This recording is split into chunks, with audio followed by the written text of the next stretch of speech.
subscribe now and press the bell icon. Never miss. Hello friends, स्वागत है आप सबका हमारे इस यूट्यूब चैनल रफ्तार स्टडी में।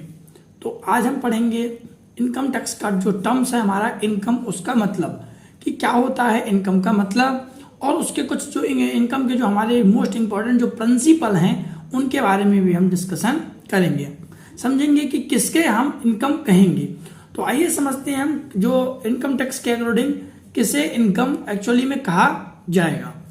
तो सेक्शन 2 सब क्लॉज 24 में बताया गया है, इनकम को डिफाइन किया गया है। Income is known as a regular period return to a person from his activity. कहा गया है income is known as regular period return. Income है आय है, उसको रेगुलर पीरियड ऑफ रिटर्न कहा गया है। रेगुलर मतलब कि रोज मिलने वाले, रेगुलर मतलब प्रतिदिन, ठीक है ना।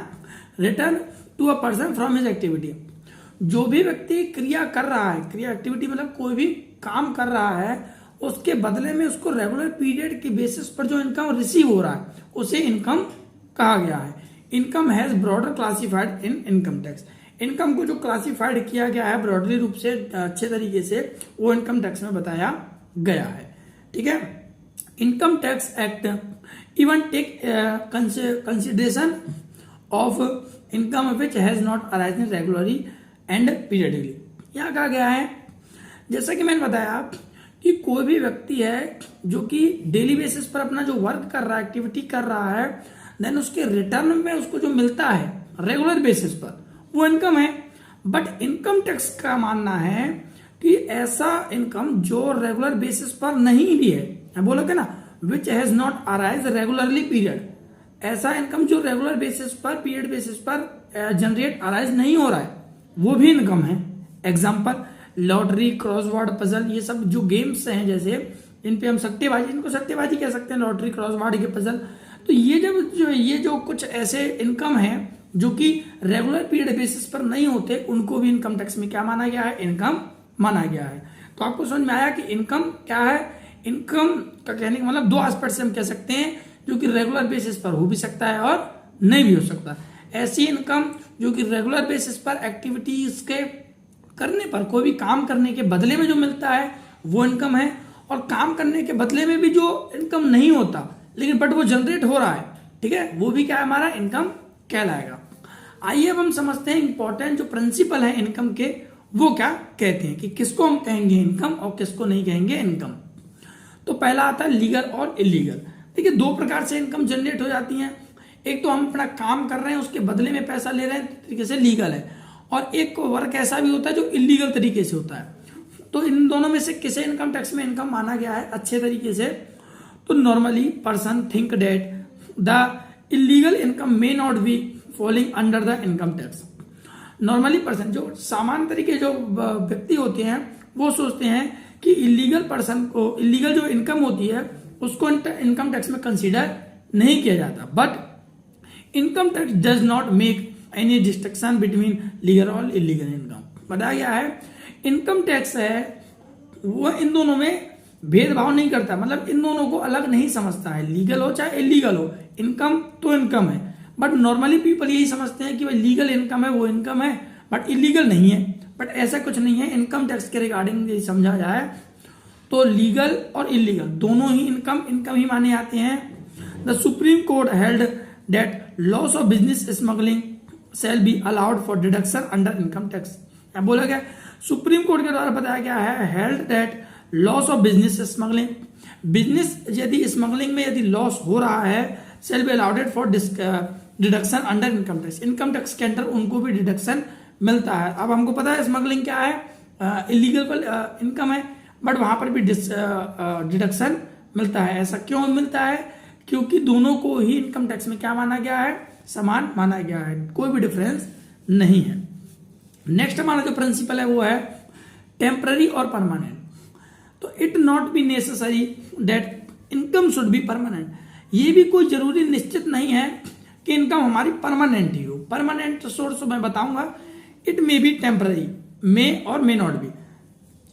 ये हमारा टेम्पररी हो भी सकता है और नहीं भी हो सकता। जैसे income from salary, house property, interest, security, etc.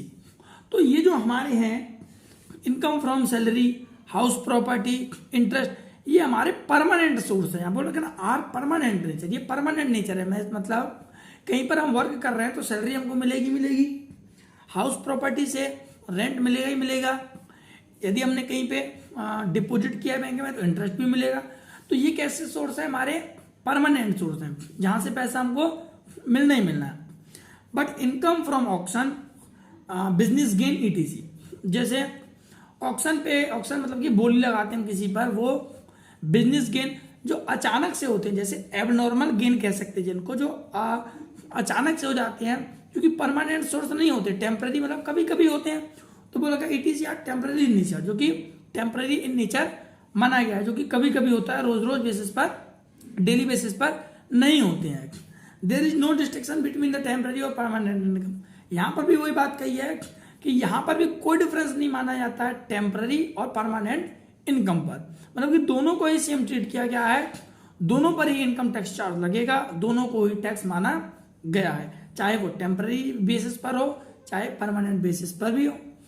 अब हम थर्ड की बात करें तो रिसीव और एक्रूड इनकम। रिसीव्ड और एक्रूड इनकम क्या होता है समझिए। रिसीव्ड मतलब तो आपको समझ में आ रहा है, जो ऐसा इनकम जो रिसीव हो चुका है। एक्रूड अब जस्ट उसका ऑपोजिट होगा, भाई नहीं मिला। एक्रूड इनकम यदि डिफाइन की जाए एक्रूड इनकम को, तो accrued income are those income which is earn in accounting period but not receive. Accrued income एक ऐसा इनकम होता है जो कि एक अकाउंटिंग पीरियड के दौरान अर्न तो कर लिया जाता है बट वो रिसीव नहीं होता है। आइए समझते हैं। इनकम रिसीव और accrued income both are taxable as per income tax. बताया गया है कि इनकम टैक्स यदि इनकम रिसीव्ड है चाहे एक्रूड है, दोनों ही टैक्सेबल है इनकम टैक्स के according. The assessee may pay tax either receive और एक्रूड बेसिस। असेसी जो इनकम टैक्स पेमेंट करता है वो असेसी कहलाता है, which is liable for pay the income tax. वो रिसीव कर ले चाहे एक्रूड रहे, दोनों ही बेसिस पर क्या है उसको टैक्स पेमेंट करना पड़ेगा। Accrued income if tax at the time of its accrual basis will not be tax when it is received. जब उसको कोई भी एक्रूड इनकम है, अब उसको उस टाइम पर नहीं मिला जब उसको पेमेंट करना था, इसका मतलब ये नहीं है कि वो पेमेंट नहीं करेगा, उसको पेमेंट करना पड़ेगा जब उसको रिसीव हो जाएगा। Income receive if tax at the time of its received will not be taxed when it is accrued. ठीक है, ये आपको समझ में आ गया होगा। चाहे रिसीव्ड हो चाहे एक्रूड हो, दोनों ही इनकम टैक्स के अकॉर्डिंग क्या होता है, टैक्सेबल होता है। अब हम समझते हैं रेगुलर और इरेगुलर। रेगुलर और इरेगुलर भी समझ में आ रहा होगा, ये हमारा सेम एज फर्स्ट की तरह ही है। हमारा इनकम में flow regular for example daily, weekly, quarterly, monthly, etc. Income है वो रेगुलर तरीके से भी हो सकता है, रेगुलरली जैसे डेली बेसिस पर कह सकते हैं हम, वीकली हफ्ते में, क्वार्टरली 3-3 महीने के हिसाब से, मंथली भी हो सकता है। It may be also receive only once in year, और ये एक बार भी रिसीव हो सकता है। Both cases income tax is payable. हर एक बेसिस पर इनकम टैक्स है पेमेंट करना पड़ेगा, चाहे वो महीने में मिल रहा हो, चाहे हफ्ते मिल रहा हो, चाहे क्वार्टरली वाइज, चाहे मंथली वाइज, चाहे साल में एक बार ही मिल रहा हो लंप सम अमाउंट में, वो भी हमको टैक्सेबल पेमेंट होता है।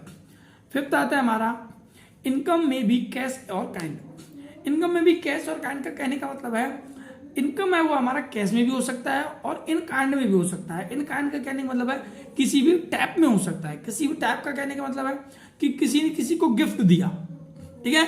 अब गिफ्ट में आप बिल्कुल छोटा सा चीज मत लेना, किसी को वॉच दे दिया वो टैक्सेबल है, इतना भी नहीं, ठीक है।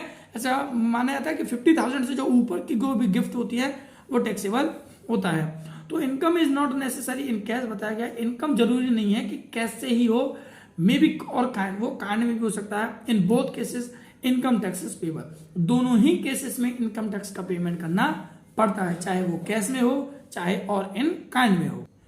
नेक्स्ट है हमारा इनकम इन इंस्टॉलमेंट और लमसम।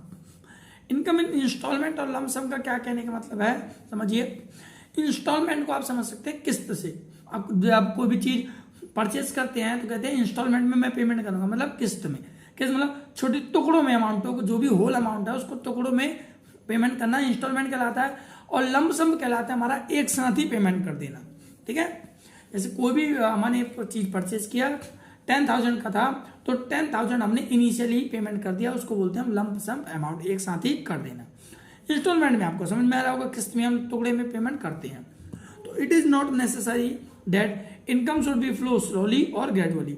इनकम ये डजंट मैटर नहीं करता है कि इनकम स्लोली पेमेंट किया जा रहा है या ग्रेजुअली, मतलब कि सालाना। सिंगल रिसीट में भी इनकम, सिंगल रिसीट भी इनकम मानी जाती है। लास्ट वन आता है हमारा पर्सनल टैक्स। अभी मैंने बताया था और इन काइंड, तो कुछ यही है, if any gift is receive by a person on account of a natural love relationship it will not treated of income for income tax. यहां बताया गया एक बात कि कोई भी गिफ्ट पर्सन के द्वारा नेचुरल लव अपना रिलेशनशिप होता है उसमें it is not treated as a income tax, इसको इनकम टैक्स में ट्रीट नहीं किया जाता है। बट 50,000 से अब पर टैक्स लगता है। उससे बिलो यदि बात करें तो पर्सनल गिफ्ट पर टैक्स नहीं लगता। But if person get gift from his peoples it will treated as income. यदि कोई भी पर्सन, यदि उसको गिफ्ट मिला है, पीपल्स मतलब विद्यार्थियों के लिए, ये पीपल्स मतलब विद्यार्थी है, वो इनकम के उसमें ट्रीट किया जाता है। तो ये थे हमारे कुछ इंपॉर्टेंट प्रिंसिपल जो कि इनकम टैक्स में है, और किसे कहते हैं हम इनकम, किसे नहीं कहते, ये हमने डिस्कशन किया। Thank you.